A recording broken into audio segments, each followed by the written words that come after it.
तो आज हम बात करेंगे थ्योरी बेस ऑफ अकाउंटिंग। इसमें हम आज डिस्कस करेंगे लेखांकन के सिद्धांत। तो लेखांकन के सिद्धांत को जानने से पहले कुछ ऐसे शब्द हैं जिनकी समझ हमको होनी चाहिए, जिसमें सबसे पहला होता है अवधारणा। अवधारणा इंग्लिश में इसको बोलेंगे कंसेप्ट्स। ये वाणिज्य में क्या कंसेप्ट्स हैं, इसकी परिभाषा क्या है। तो अवधारणा का मतलब है लेखांकन की वे तर्क संगत युक्तियां, मान्यताएं एवं शर्तें जिन्होंने लेखांकन सिद्धांतों के निर्माण को आधार प्रदान किया। यानी कोई ऐसा लॉजिक जो हम अपने एक्सपीरियंस से सीखे हों कि भाई मेरा ये एक्सपीरियंस रहा है कि ऐसा व्यापार में करना, अपनाना हमको व्यापार में सफल बनाता है। तो ऐसे तर्क संगत युक्तियां और मान्यताएं जो लेखांकन सिद्धांतों के निर्माण को आधार प्रदान करती हैं, उनको अवधारणा या कंसेप्ट कहा जाता है। इसके बाद है मान्यताएं। मान्यताएं यानी एजम्पशंस, ऐसे विचार, ये एक प्रकार के विचार हैं जिनके आधार पर लेखांकन सिद्धांतों का निर्माण तथा वित्तीय व्यवहारों का लेखा किया जाता है। कुछ चीज़ों को मान लिया गया कि ये सही हैं और इनको व्यापार में अपनाना चाहिए। तो ऐसे विचार जिनकी मदद से हम क्या करते हैं, व्यवहारों का लेखा करते हैं, वित्तीय व्यवहारों का अपने लेखा पुस्तक में, उन्हीं विचारों को हम मान्यताएं या एजम्पशंस कहते हैं। इसके बाद है लेखांकन के सिद्धांत यानी अकाउंटिंग प्रिंसिपल्स। लेखांकन के वे नियम जो लेखांकन के दौरान वित्तीय व्यवहारों को सही दिशा निर्देशित करते हैं। तो सब कुछ सही हो ऐसा ज़रूरी नहीं है, आवश्यक नहीं है। जो चीज़ें सही पाई गई,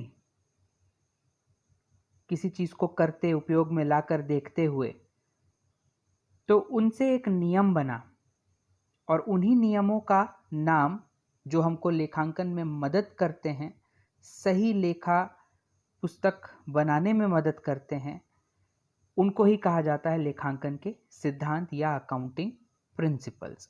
मतलब मान्यताएं ऐसी हैं जिनको हम वेरीफाई नहीं कर सकते, क्रॉस वेरीफाई नहीं किया जा सकता, क्योंकि वो एक तरह के विचार हैं। लेकिन सिद्धांत जो होते हैं उसके पीछे कोई ना कोई लॉजिक होता है जिसको हम वेरीफाई कर सकते हैं, सिद्ध कर सकते हैं। तो वो है लेखांकन के सिद्धांत।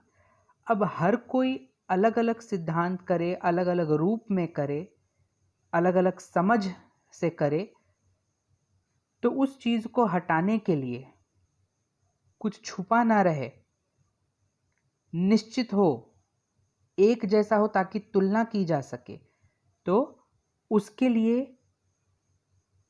एक संस्था बनाई गई, ICAI, institute of chartered accountants of India. और वही जो है लेखांकन में पारदर्शिता, समरूपता, निश्चितता, तुलनात्मकता एवं सार्वभौमिकता बनाए रखने के लिए क्या करता है, प्रमापित सिद्धांत व नियम बनाता है। और जितने भी व्यापार या फर्म हैं उनको उसको मानना पड़ता है।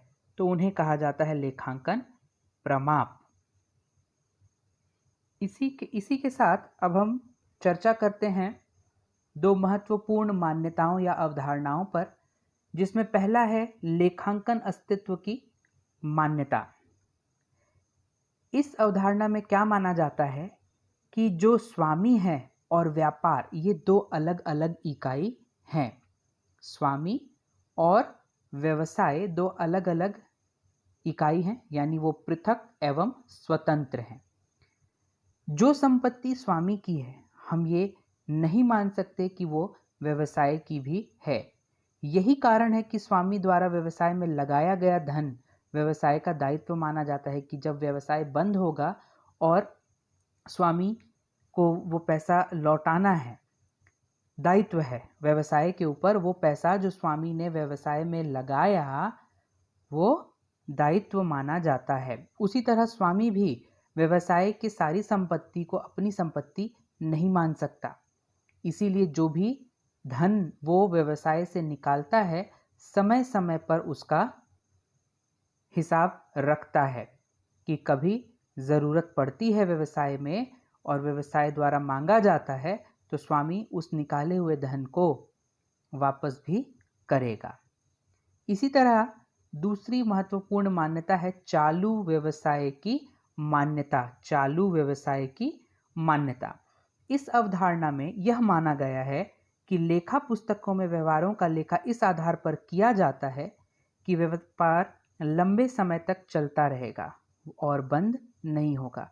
भाई कोई भी अगर छोटे से छोटा व्यापार भी चालू करता है तो वो ये मान कर करता है कि अब बहुत सालों तक, कई सालों तक मेरा व्यापार या व्यवसाय चलेगा। वो आज दुकान खोलकर ये कभी नहीं मानता है कि कल सुबह मेरा दुकान नहीं खुलेगा।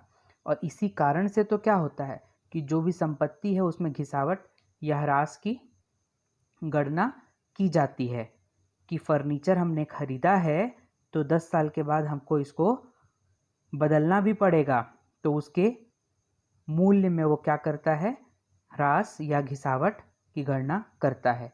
इसी कारण से ही अदत्त एवं पूर्वदत्त व्ययों का लेखा जोखा भी रखा जाता है कि कितना बकाया है, किससे हमको लेना है, किसको पैसा देना है, अगर इस साल नहीं दिया है हमने तो अगले साल देना है। इन्हीं कारणों से रखा जाता है क्योंकि मनुष्य का जो मस्तिष्क है उसमें सारी चीज़ें लंबे समय तक स्टोर नहीं हो सकती। तो जब हम अपने लेखा पुस्तक में उस बात को लिख लेंगे तो हमारा व्यापार क्योंकि लंबे समय तक या दीर्घकाल तक चलना है तो कभी ज़रूरत पड़ेगी तो हम अपने लेखा पुस्तक के पन्नों को पलटेंगे और हमको सही सही हिसाब देखने को मिल जाएगा।